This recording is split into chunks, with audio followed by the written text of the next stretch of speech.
Bonjour à toutes et bonjour à tous, bienvenue sur la chaîne Découvrir, Investir et S'enrichir. Vous êtes sur la playlist Bourse, mon portefeuille PEA-PME.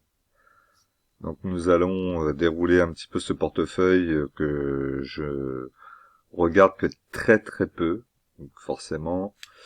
Et comme j'ai pas forcément entré de très bonnes valeurs au départ, il a un petit peu souffert comme on pourrait dire. Donc aujourd'hui, j'attends de voir si je peux essayer d'améliorer un petit peu les choses. Hop, pardon.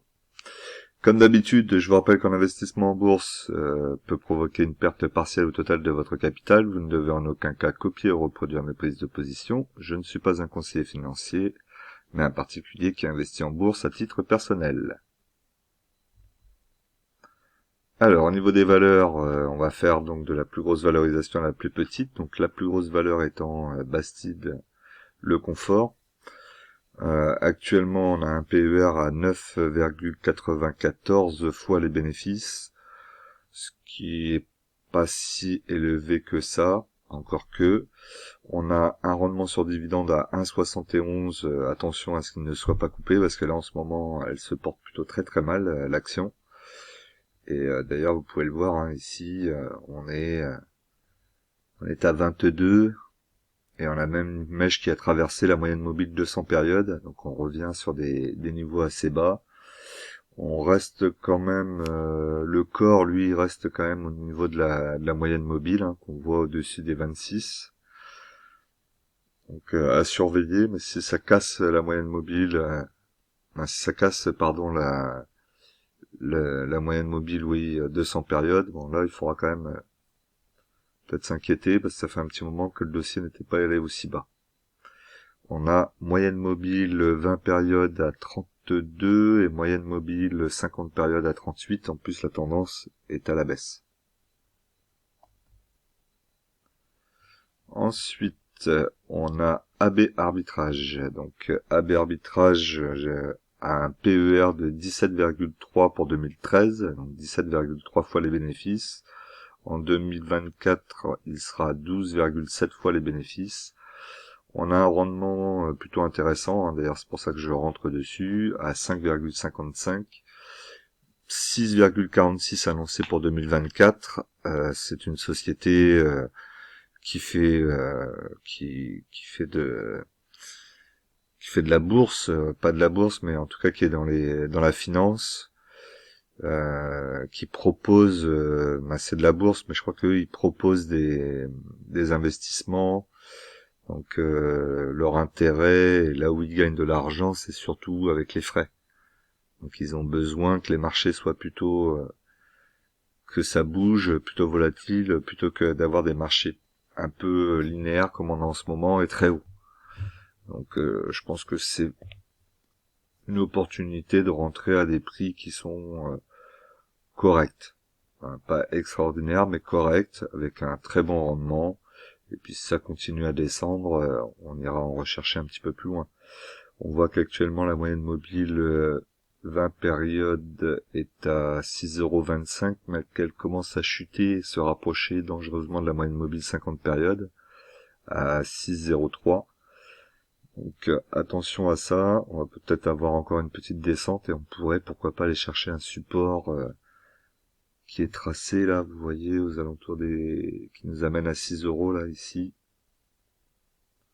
Donc là, ça pourrait être encore plus intéressant.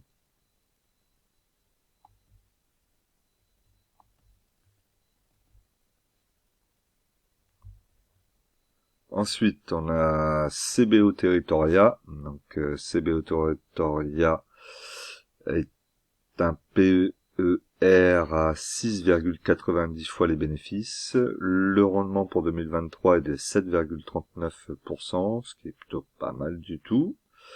2024, 7,67%. Attention, est-ce qu'ils vont pouvoir tenir ce rendement aussi élevé pendant longtemps, sachant qu'actuellement l'immobilier c'est pas trop à la fête.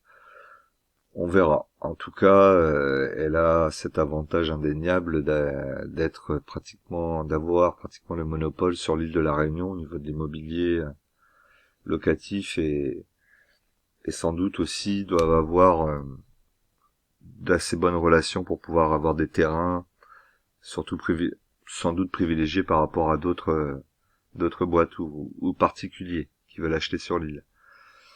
Après, la partie problématique peut-être qu'on pourrait en dégager, c'est que c'est une île justement et que l'expansion peut pas non plus aller à un moment au ciel.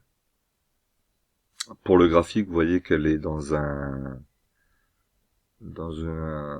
canal haussier plutôt intéressant. Elle est au-dessus de la moyenne mobile 20 périodes à 3,43. On a une moyenne mobile 50 périodes qui est à 3,16. Donc là, on est plutôt sur des prix intéressants, je trouve, pour ouvrir la ligne.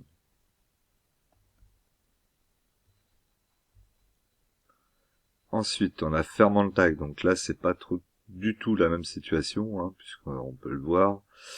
Au niveau du PER, ils sont à moins 6,35 fois les bénéfices. Pour 2023, on commence à être un petit peu mieux à moins 2,70 fois les bénéfices. Et ça reste quand même très léger. Bon, ils se lancent, il y a pas mal d'investissements, ils commencent à gagner un peu d'argent. Est-ce qu'ils vont en gagner assez? Est-ce que leur business model est rentable? Je ne sais pas, c'est toujours très compliqué, hein. Je vous l'ai dit, sur les sociétés comme ça, les small cap, c'est pas évident parce que vous n'avez pas les fondamentaux qui peuvent vous aiguiller sur la société. Il faut vraiment regarder qu'est-ce qu'elle fait comme business. Et même en regardant ça, il faut quand même avoir des connaissances assez importantes, ne serait-ce que dans le secteur, pour savoir si les concurrents sont là, quels concurrents. Donc c'est pas simple. C'est pas simple. Alors Fermental, j'investis dessus parce que ils font de la recherche par rapport avec les algues, pardon, de la recherche cosmétique, de la recherche alimentaire, et de l'algue, il y en a énormément.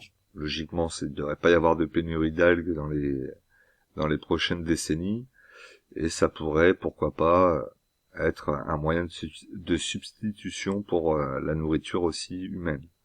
C'est l'est déjà un petit peu. Donc j'ai fait un peu ce pari, mais il s'est révélé pas très gagnant, on va dire. En tout cas, pas pour le moment. Ensuite, Gossin. Donc Gossin, on a un PER également à moins 2,95 fois les bénéfices. Pour 2020, là, ils nous ont mis le PER 2022. Alors, j'ai pas le PER 2023. Il faudrait que je regarde. Au niveau du rendement, il y en a pas. On est sur une small cap.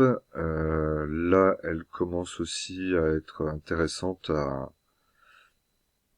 à regarder, pas forcément à acheter, parce que c'est toujours pareil. C'est difficile de savoir si elle va réussir à, à grossir.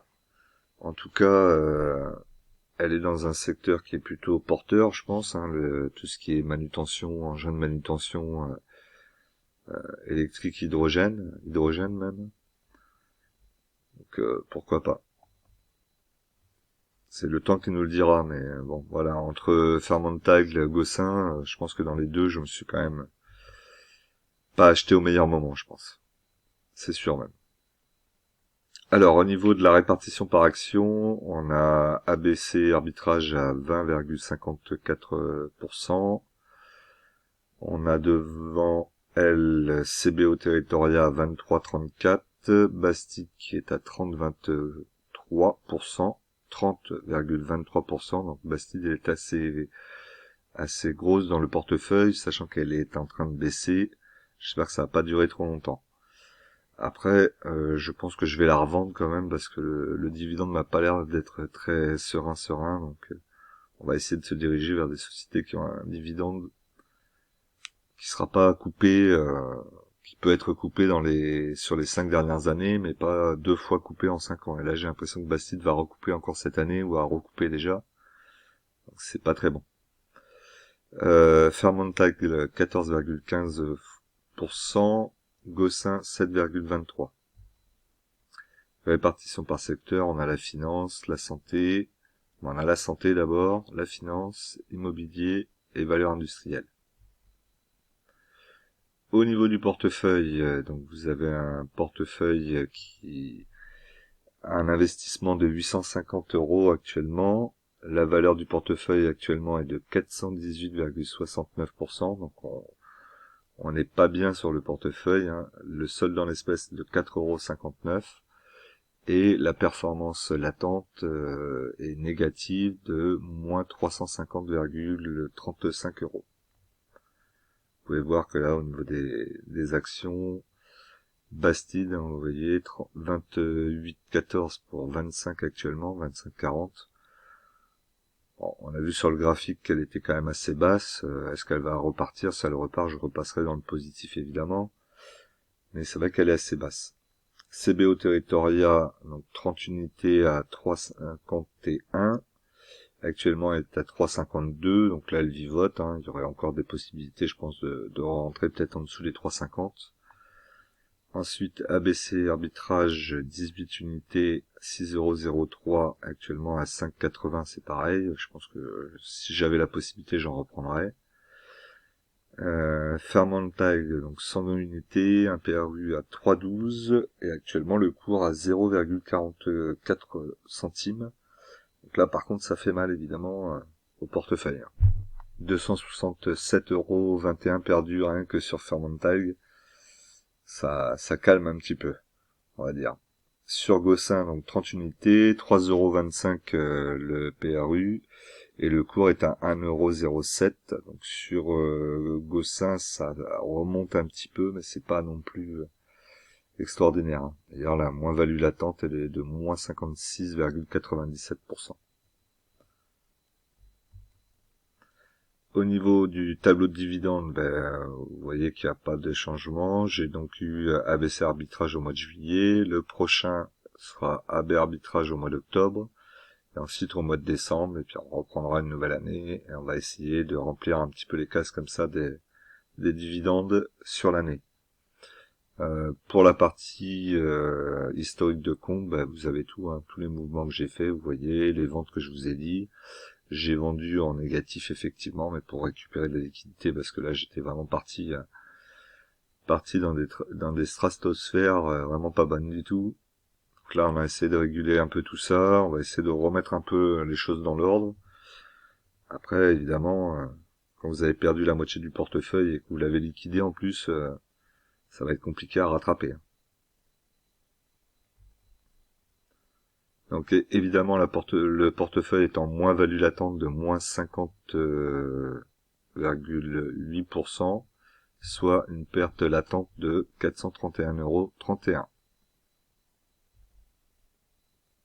Voilà, je vous rappelle qu'en investissement, les impatients gagnent pour le